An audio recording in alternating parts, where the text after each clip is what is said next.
And I didn't want to be a doctor. I'd seen my dad's life, and that was not my scene. I definitely didn't want to be a dentist who had amazing resumes, amazing technical skills, but they would lack the ability to communicate and stop comparing. We Yeah. have a tendency to compare. You should be like your Mussie's son or your.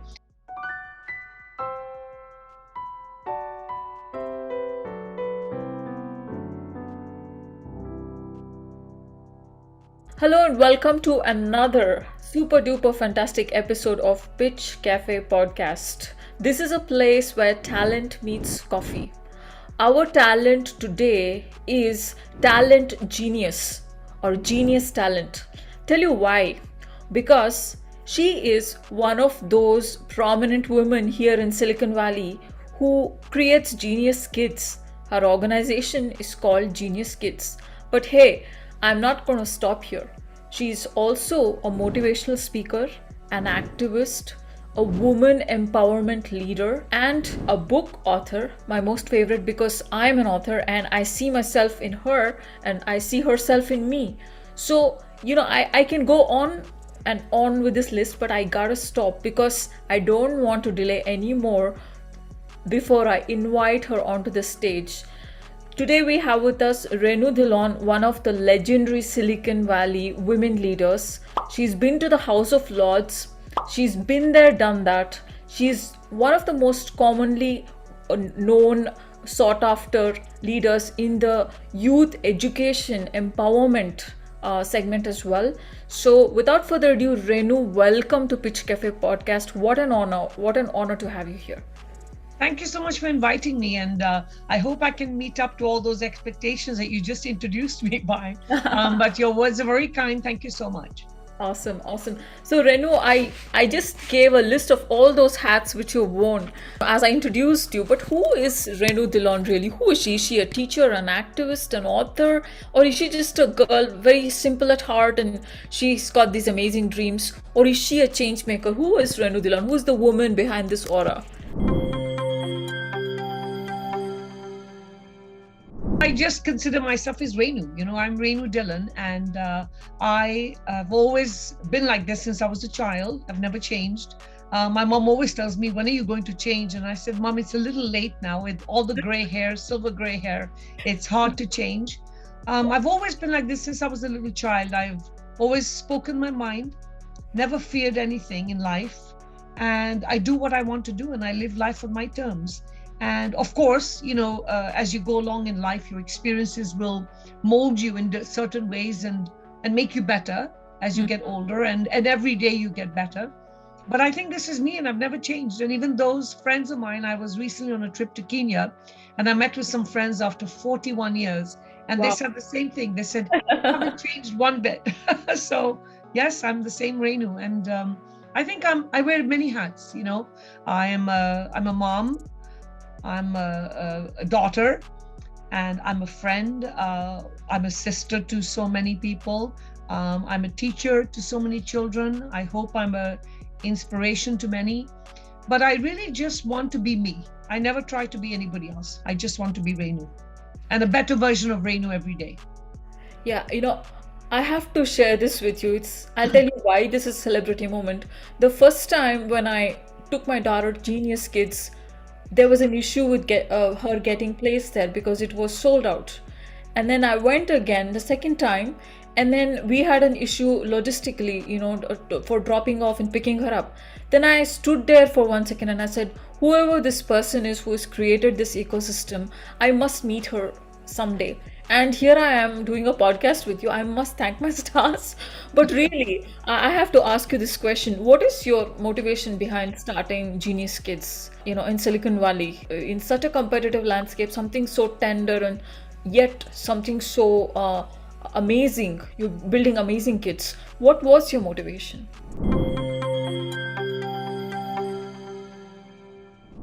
So, it goes back to many things. By career in education, I'm a pharmacist. I'm not even a teacher or an educator. I'm a pharmacist. I come from a family where my dad was a doctor. He's retired now. He's a very well-known practitioner here. And he was a politician, very active in the town of Mombasa, Kenya, where I grew up. And when I was growing up, and I remember at about 12 or 13, my dad asked me, he said, well, what have you decided you want to be? And I wanted to be an actress. And it was a big taboo to say acting. And my dad said, absolutely not. You are going to choose either dentistry, medicine, or pharmacy, because I was very good at sciences. And I didn't want to be a doctor. I'd seen my dad's life, and that was not my scene. I definitely didn't want to be a dentist. So I said, well, I guess the easy route is a pharmacist. So I opted for that. And if I could turn the clock back, I would probably change that. But I went on to do pharmacy, and thought my life was going to be in England as a pharmacist. And but when I got married, my journey brought me here. And on this journey, when I came here, my first husband was in the franchising food business. So I just got into that by default. And that was franchise food business. I learned the franchising business there. And then after that, I became a single mom. So I guess just life, the fact that I had to raise my children on my own and I had to pay bills, I just took me to different paths and travels. So I've done everything. I've done, franchising with Subway sandwiches. I've run skincare salons. I ran a very successful marriage bureau. I did many things. But in this whole journey of anything and everything that I did, I would meet people who were not confident. And I would always meet people who had amazing resumes, amazing technical skills, but they would lack the ability to communicate. And whether I was meeting them professionally or I was meeting them personally, so whether I was hooking people up through matchmaking or I was, placing them in recruiting positions because I was a recruiter as well, I always found that there was one commonality. Many adults were lacking the social skills, the necessary social skills. And I grew up in a little town where there were not many enrichment activities. So my mom put me at the age of 3 into drama and elocution, which is what, there was a little British theatre club in a town that we grew up. And it wasn't called public speaking, it was called elocution. And being a very talkative, very naughty girl, my mom thought that would probably change me or improve me a little bit. And so I've never had the fear of speaking in front of people and never had the fear of communication. So I wondered why all these adults were struggling. And I realized that the secret is start them young. We spend so much time focusing on academics. Yeah. Especially, we're Indian, I'm Indian, you're Indian. As an Asian community, our whole focus is academics, that we forget the soft skills are so critical. Yeah. And so I felt, in my journey of being a single mom, I struggled to find good preschools for my children where they could not only learn, but also learn things that I would not be able to do at home. And I didn't want to pay top dollar for people to play with my children. I said, give me a center where they can do things that I as a parent cannot do. And one of that is public speaking and communication. So that's where the idea of Genius Kids came. And actually, Genius Kids started only to teach public speaking and science. But it became so popular that by default, it just grew into a preschool, a pre-K, a kindergarten, and here we are after school. And 21 years later, here we are. So it was a vision across a dining table with my 2 daughters and my husband, my remarried and my second husband, that turned into what it is today. So it's a family idea. It's a genius of 4 minds across the table. Such an incredible story. I agree with everything you say. Public speaking is the most underrated subject. And Rennu, I have a 9-year-old. Give me one advice about raising her confident, because I know you're a book author. You've recently released a book, Raising Confident Kids. Give me one advice. What is the one biggest takeaway from the book? The one biggest takeaway from my book, it's called Raise Confident Children, is I talk about the 13 important soft skills you need to instill in your child to become that confident leader. And one thing I talk about there is you want to be a parent, but most importantly, first, you want to be their coach. Your child should be able to come to you at no matter what age, whether they're 2, 9, 15, 20, 50, 60, 70, doesn't matter. The parent should be there as the first stop or the first call for what they want. And if you can be a parent coach, and instead of pulling them down, lifting them up every time, and stop correcting them. We all have a habit. We want our children to be the best, but what do? We correct them all the time, and we wonder why children use the word no first.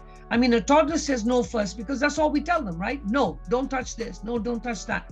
So let's stop being controlling parents Yeah. Let's stop trying to determine which path they should take. We have no right on that.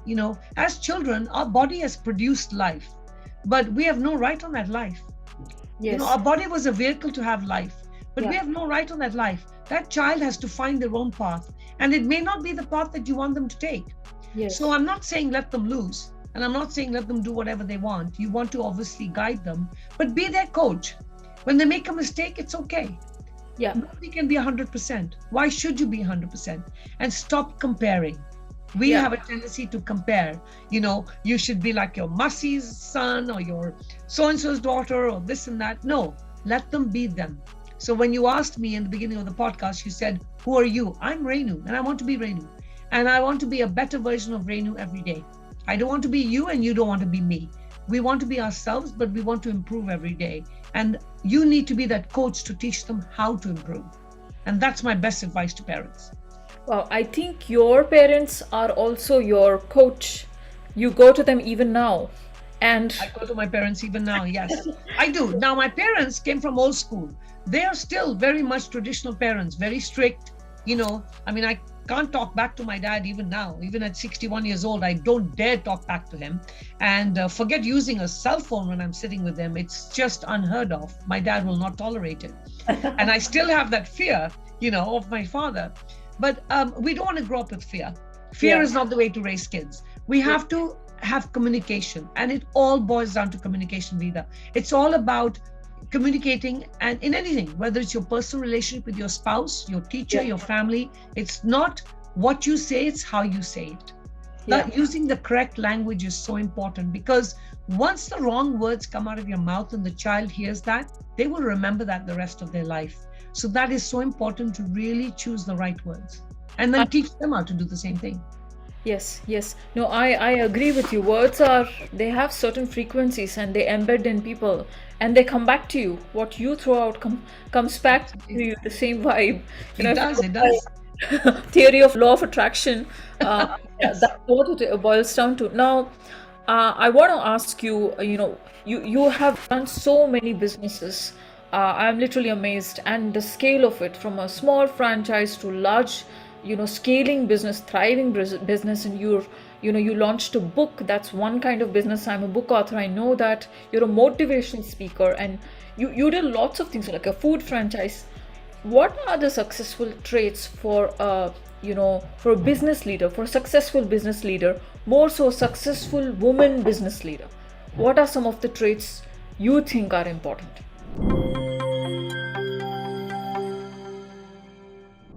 So I want to take the word woman out of it. Because a business leader is a business leader, and I really feel that when you have a vision, you should follow your dreams. And what we have a tendency to do, now I'll bring the woman part into it. As women, what do we have the tendency to do? We always want endorsements from others. We don't need endorsements. You can ask an opinion of a few people, but even they may not agree with you. I asked three of my friends when I was opening Genius Kids, who I thought were my friends, if I should open childcare. And all three of them said, oh my God, absolutely not. It's the worst thing you could possibly do.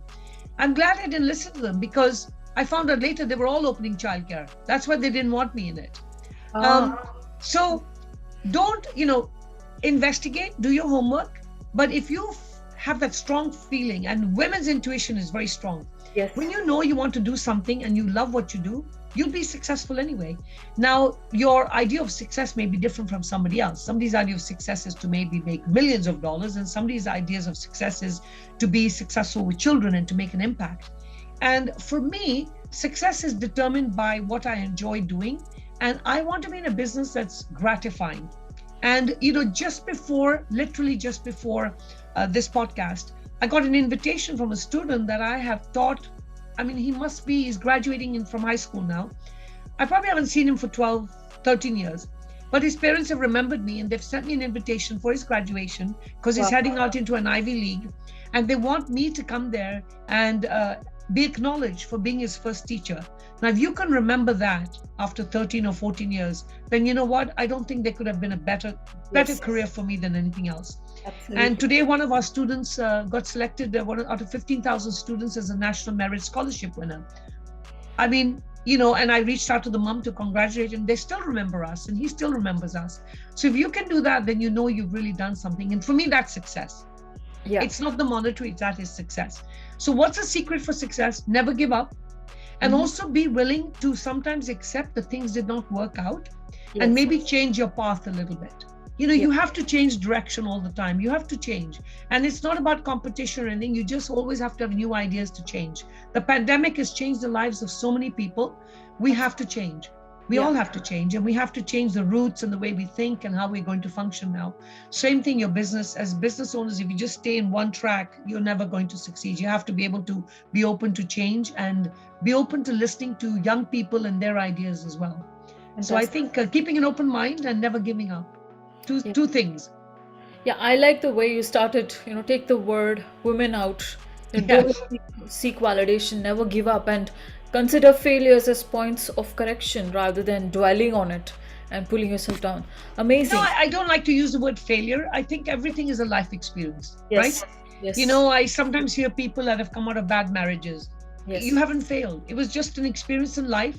And life is a lesson of humility. That's what life is. Yes. You just have to keep going on and take every experience. But if you don't learn from that experience, then you're not doing the right thing. Take every single experience and learn from it, whether it's positive or negative, and then move on. Wow. One of the things which fascinated me about you, even the photograph which was, on the internet, you were at the House of Lords. And gosh, you were like a vision. That picture, I just behold it. When I was looking at that, I was like, what was the whole experience like? Wonderful experience. I've been invited there to receive an NRI award, and the topic was about women empowerment. They asked me to speak, and actually what I spoke about is a completely different topic. They wanted me to talk about business, women in business, and I said no. This was an Indian function. It was a celebration of NRIs, and I told them that even as NRIs, even though we've come a long way in terms of what we've done in our lives and we've moved on to other countries, I still don't feel that India has progressed when it comes to looking at a woman. I mean, till today, every day, a girl child is being killed. We don't still celebrate the birth of a daughter. So I spoke about that, and I'm not sure how popular the topic was. But I was very strong about that because I really felt that having gone through my own personal experience in my own marriage, where I was married into a family that did not want to accept a girl child, and both my children are daughters, I am very passionate about talking about this subject. That as Indians, we are so educated. We claim, here we're in the Silicon Valley, and we're taking companies public, and wherever you go, women and men are doing so well. But this one area we still have not grown, and that is accepting women as equals and accepting daughters and treating them equal to sons and celebrating their life. And I just don't comprehend why families are not happy when they have 4 or 5 daughters. Because if you actually look at the track record of women, women are far more loving, far more successful, and they're the ones that are going to go home and take care of the parents. Yes, absolutely. To be honest with you, they are the ones. And yet we're not celebrated. No laddus are given when we are born. Why not? There should be double laddus given when we're born, because we and in the in-laws place, the daughter-in-law is taking care of the the aged. Yes, exactly. Exactly. So I really feel that India has to progress in that part, and we're still, no offense to anyone, but we still, we worship. India is a country of so many different religions, right? There's Kali Ma, and yet we still don't, we want to celebrate and pray to the goddess, but we don't want to treat the woman as the goddess. Why? I just don't comprehend the conflict. And that's what my speech was at the House of Lords, is that we need to make that change. Every child needs to be celebrated, and every girl child needs to be celebrated even more. Yes, absolutely. I have no two thoughts about it. So I understand it was a difficult topic. How long ago was that? 2018. I think, not too long ago. No, not too long ago. I'm sure, I don't know how you handled the response to that, but it would be interesting. I'm the kind of personality, I don't fear, people accept it or not. I speak my words, and if you accept, great, and if you're not, I respect your opinion. I may not agree with it, but I will allow you to speak your opinion as I speak mine. I will not allow anyone to shut me up. Absolutely not. And the same way, I won't stop someone else from voicing their opinion either. So, yeah. So I happen to listen to your show Born to Shine, and it goes without saying, I'm a huge fan of your communication skills. You're so eloquent. But tell me, why did you do that show, and what is the outcome you were, looking at? What were some of the memorable moments from that show?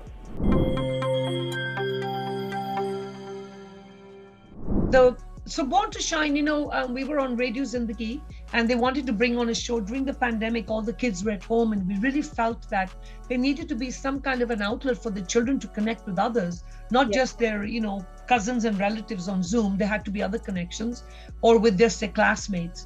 So we brought on Conquer the Mic, and we felt, why not have children come on Zoom, utilize the ability now that everybody is doing Zoom. That's a new way of communication, and it's still public speaking. You still have to have all the etiquette that you need. So why not give them that opportunity and platform, but at the same time, bring children from all around the world. And I think one of the most amazing things of that show is we actually had participants from Nigeria, South Africa, England, India. Kids were coming in from all around the world, and it was fabulous that everybody's realizing how important communication is. And I think we're now heading towards that path that parents are realizing that. And it was a wonderful connection. We want to bring it back. Unfortunately, the radio station got sold. So hopefully now I'm going to bring it back on YouTube. I guess YouTube is the way to go now, and that's what we're going to do. So, yeah, absolutely. Yeah. Maybe a podcast, or, we should talk about that. And I'm connected with a lot of youth community who are pursuing the path of entrepreneurship. Yes. And I believe no better mentor than yourself. In actual fact, my own student has started his own podcast as well. So it was quite cute. He invited me to be on his podcast. I absolutely love it when my students reach out to me. I'm the same kid. When he was 2 years old, he could barely speak, and today he's interviewing me. So it was actually wonderful, Yeah, amazing. Your journey has been not only inspiring to us, but totally gratifying. I can see that in your eyes. But, with that, I want to ask you one question. If you look at your childhood back then and now, after all this journey you've taken, what are the top 3 things you want to tell the parents who are raising kids? I know you gave a lot of advice, or generally, what are the top 3 things to surmise from your journey? You've never stopped. You've always reinvented yourself. I can see that. What are some of the things you want to tell the audience today?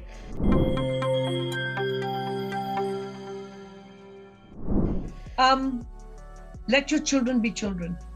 Very important. Let them enjoy their childhood. Don't take that away from them. We're in a country of nothing but technology. We're in a world of technology. And I grew up playing outside, playing with my friends, doing so many family things. And I don't see that happening anymore. Even when you go to restaurants, everybody's sitting on their cell phone and iPads. Take those away. Let them be children is number 1. Number 2, be their coach. Communicate with them and listen to your child even when they're not speaking. Even when a child is not speaking, they're trying to say something to you. So stop trying to put words in their mouth. Try to understand what they're coming from. And also, it's okay for children to fall a little. I think as parents, we become very overbearing. Yes. I mean, a simple example, a child will come home and say, oh, Mom, I got into I think I'm being bullied at school. Okay. So before you jump at the kid and pick up the phone and start calling the other parent or the schools, find out, talk to your child, exactly what's going on. Teach them how to deal with the problem. Because if you don't equip your child with the strength and the courage to be able to deal with life situations, and you don't let them deal with life situations, they won't be able to do it when they grow up as adults. They're going to shy away and walk away. And that is why today so many relationships break, because there is no communication. And if you look at any relationship, whether it's an employer or an employee, husband, wife, brother, sister, family issues, kids, teachers, and you look at the root problem, it's all boils down to the lack of communication or miscommunication. Nobody wants to listen to other people, and nobody wants the other person to talk. And I think those are the biggest issues. As parents, we need to start teaching our children. We need to let them talk, and we need to listen to them. And sometimes even when they're not talking, their body is telling you something. Pay attention. Get off your cell phones. I mean, I find it infuriating, even in the morning when parents drop off their children. that little 3-year-old, all they want is a hug from you and a kiss, not with you on your cell phone. Put that cell phone away and spend that moments with them, telling them how much you love them. And that word, I love you, I don't know why we restrict ourselves from using it. We should say it all day long, day long, and not with cards and notes. Pick up the phone and tell people, or tell them face to face how much you love them. People need to hear that. And I'm not into this texting nonsense and WhatsApp and all this stuff. When you call me on my birthday, don't text me. When my friends text me, I say, don't text me, call me. Just takes 3 seconds. Call me and say happy birthday. That'll make my day. Not a simple text. Anyone can send a text and a Facebook message. Call me. So I think that's really what I want parents to do, is really connect with your child. Because one day you're going to be an empty nester and they're going to be gone. And then you're going to cry because, you have not built that foundation of relationship. And that's why so many kids will say, I don't want to stay locally. I want to go as far away as possible because they don't want to be in your home. And that's sad. That's really sad. And we hear kids say that to us all the time. No, I think the last 5 minutes was some of the most profound insights you're giving on just not this podcast, but the human race, the way it's evolved. We have stopped listening, and not just verbally, even non-verbally. That's a very big shift, and I think we should bring it back, and we should. It has to be brought back, Vida. If it's not brought back, this whole I don't know which way we're heading then, and it's simple little things, acknowledging people. Even when I go to luncheons with women, my cell phone is away. I don't believe in selfies. I don't want to take selfies. Selfies mean nothing. Posting a selfie with somebody means absolutely nothing. Instead, put your phone away, get to know them. And I recently met a young lady who is really homesick. She's just really homesick, and she just wants somebody to talk to. And I told her, I said, call me anytime you want to talk. And she said, oh, everybody says that to me. And I said, no, try me. And she called me yesterday, and you won't believe it. I took her call, and she was surprised. And I told her, I said, I'm in a meeting. Give me 30 minutes. I'm going to call you back when I'm driving home. And I called her back and I talked to her because all she needed was a voice to hear and somebody to connect with. I don't know her that well, but I promised her that I would be that voice for her and keep that word. Now, she could have texted me and I could have texted back. It's not the same thing. It's just not the same thing. Human connection is necessary, and there's no technology that can take that away. Nothing can take away that the voice, what you can feel in somebody's voice and their tone. That's so important. Wow, I think this was like a goosebumps moment for me because that's what I'm feeling with you right now. That's why I love podcasting, because I hear it's not just your voice. I can feel your soul. When you talk with so much passion, I can feel you. So this is really amazing. So Rennu, as I mentioned early on, I want to listen to you all day because. Well, I don't think so. Ask my husband. He closes the door. He doesn't want to talk to me sometimes. So. You have the voice, you have the poise, the elegance, and you have a really deep message. Thank you so much, Rennu, for your valuable half hour here on this podcast. I know you're busy, but you came here and this was like a dream come true for me. They say don't meet your celebrity crush, they will disappoint you, but I was no way disappointed. No, I'm not a celebrity at all. I'm just simple Rennu, a mom of 2 kids who my daughters I absolutely love. So I'm going to give a shout out to them, Shauna and Sheena, and my 3 amazing grandkids. And that's one thing I will end with, is that nothing like being a nanny. It's the best role ever, the best. And if Miss Renu's most favorite role is being a nanny, best role. There you go. That's a sign of humility, and you told me, be humble with life. That's one of the most profound messages today. On that note, I would like to wrap up today's podcast. Thank you so much, Rennu, and thank you. To have you back. Thank you. Thank you so much. Take care. Thank you.